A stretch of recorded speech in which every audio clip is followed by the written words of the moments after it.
Today, I want to talk specifically to those of you who are doubting yourselves, who are asking yourselves, can I be an effective executive? Do I have what it takes to make it to that level in my career? Or maybe you are or were an executive and for whatever reason, you've lost your role. And maybe you're sitting there wondering to yourself, do I still have it?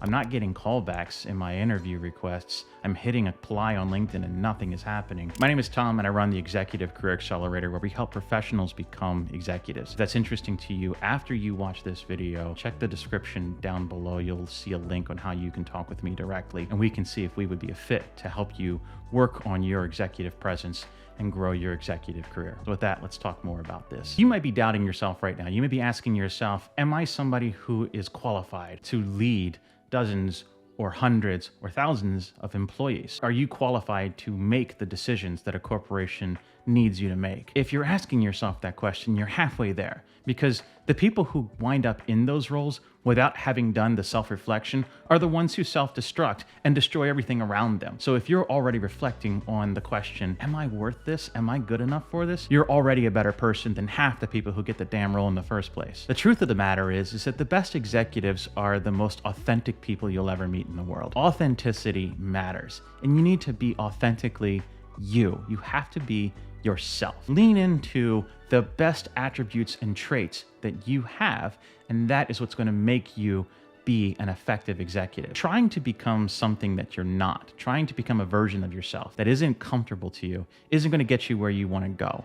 It may get you the interview and it may even get you the job, but within 6 months, everyone's going to know, including you, that you're not right for that role because you're hiding your strengths and instead you're elevating your weaknesses. We don't want that. So what am I talking about? I'm talking about the confidence to be exactly who you are. Yes, we have to rub around the edges and make sure that you're polished. Truthfully, I'm talking about people who believe that they have to be some sort of way that's not really true to who they are. So for example, think of somebody who's very outgoing and friendly and gregarious and warm and lovable and just a very social person who loves people and loves being with people. They can be seen as pushovers, and they see that in their feedback from people, and so they hide that about themselves. Their gregarious nature, their friendly and outgoing nature, they tamp that down, and instead they bring up these attributes and personality traits that aren't truly who they are. They become more domineering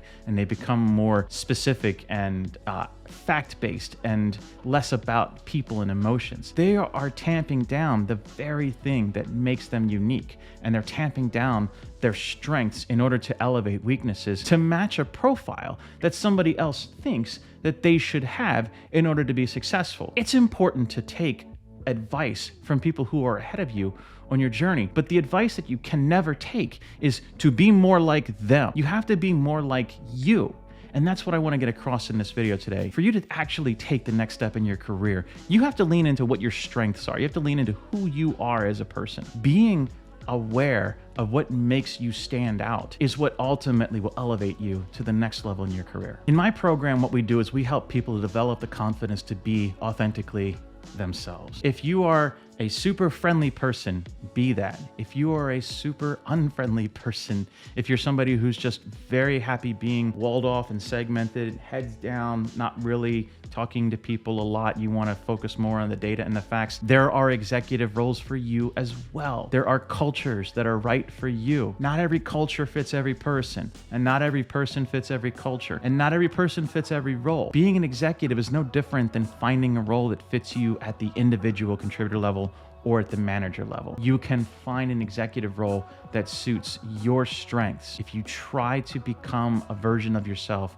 that's not who you authentically are, it will work for a while, but it will feel like every day you wake up, there's just this massive weight on your chest, because now you have to go put on this uniform and pretend to be somebody that you're not. You have to go and act a way that people expect of you that has nothing to do with who you are as a person. And all of the things that you do are not your true strengths. And that's a terrible feeling to wake up that way every day. It's living not true to who you are. It's not being authentic to you. You don't give your best to your organization and to your team when you are hiding your best attributes. And you don't deserve to live that way. That's what's important here to understand too, is that it's not just about making money, it's about making a life. We work to live, not live to work.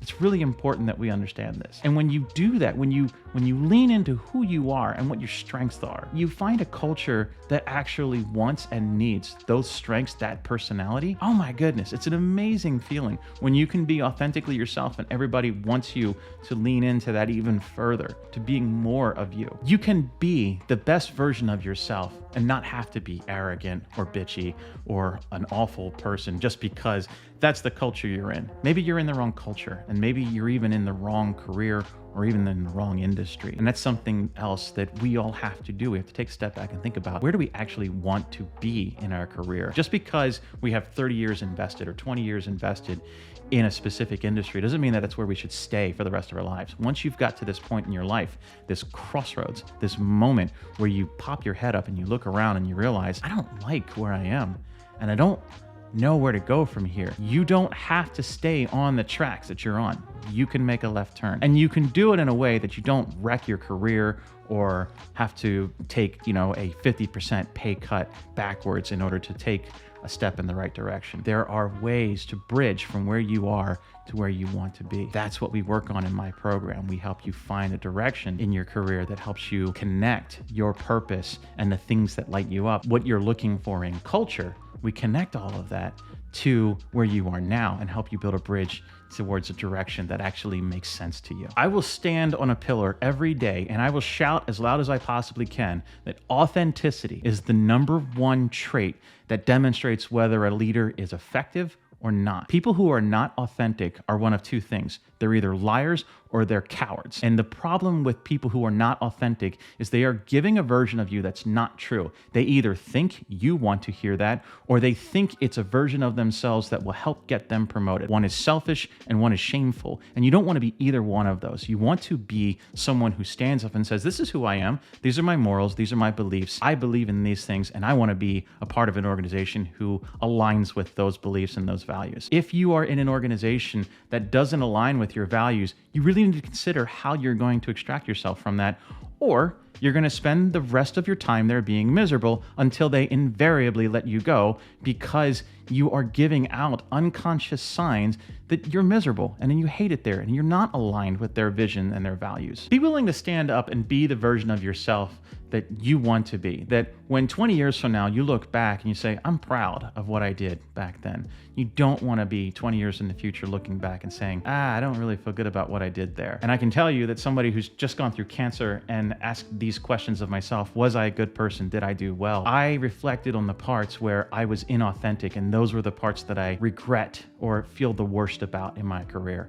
I can tell you that whenever I'm an inauthentic version of myself, I'm not my best, and it doesn't work out for me. It doesn't work out for the organization for whom I'm working. It doesn't work out for my employees. Being the most authentic version of yourself and be willing to find and map a path from where you are to where you're trying to go, doing that is ultimately what's going to make your career really go. You are at a crossroads and you're sitting here wondering to yourself, what kind of executive should I be? Am I even qualified for this? If you believed 100% in yourself and that you believed you were inside of a culture that actually wanted and needed what you do for a living and what you're great at, you wouldn't be asking yourself that question. You would just move into the role naturally. That's why it's so important to be authentic, not just with the people around you, but be authentic to yourself. Understand who it is that you actually want to be in your life. And when you have that authenticity, you will find people who are uncomfortable with that authenticity. And then you will find people who gravitate towards you because of that authenticity. And this matters because you will be uncomfortable as you are transitioning from being a version of yourself that you think people want you to be to a version of yourself that you are confident and sure of yourself. People will gravitate towards that. People will repel from that. It'll be an interesting experience, but ultimately, the more you lean into this version of yourself, the happier you will be, the further you will go in your career, and the more likely you will actually be an effective executive. That's what I got for you today. I hope this was helpful. I will see you in the next video.